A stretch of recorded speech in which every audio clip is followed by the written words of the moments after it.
Lunch for today is adobong sitaw. Ayan yung kanin. Kanin namin is brown. Brown rice, red rice. Ang kanin namin. Tapos adobong sitaw. Niluto ko. Ayan, may mga limon. Galing po kapon dyan sa school. Tapos tinortang kalabasa. Kinidkid ko yung kalabasa. Ayan, kinidkid ko yung kalabasa. Ayan, kinidkid ko yung kalabasa. Ayan po yung ulam namin. Tapos, ayan, sausawan. Sinamakan.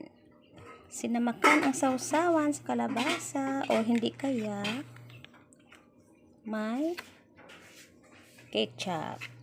Kung gusto mo ng ketchup, gusto mo ng sausawan na sinamakan.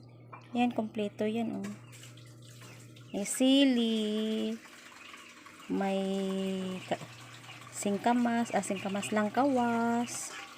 Ayan, ayan ang sinamakan namin, may luya.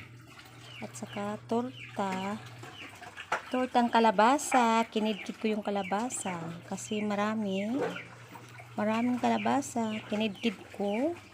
Saka ayan, may mga limon pa. Adobong sitaw.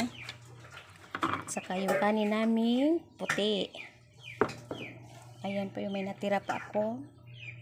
Kalabasa for tomorrow again. Magulay ako for tomorrow. Ayan. At saka mamaya, merienda. Magmerienda na naman na magprito ako ng saging. Saging na overripe. Iminatamis ko. Mamaya, puro lang yan bigay. Mga bigay-bigay lang yun po. Yan ang aking mga generous friend at mga kapitbahay. Generous na mga napaka-generous ng friend at saka tiyo. At saka ito, binili ko to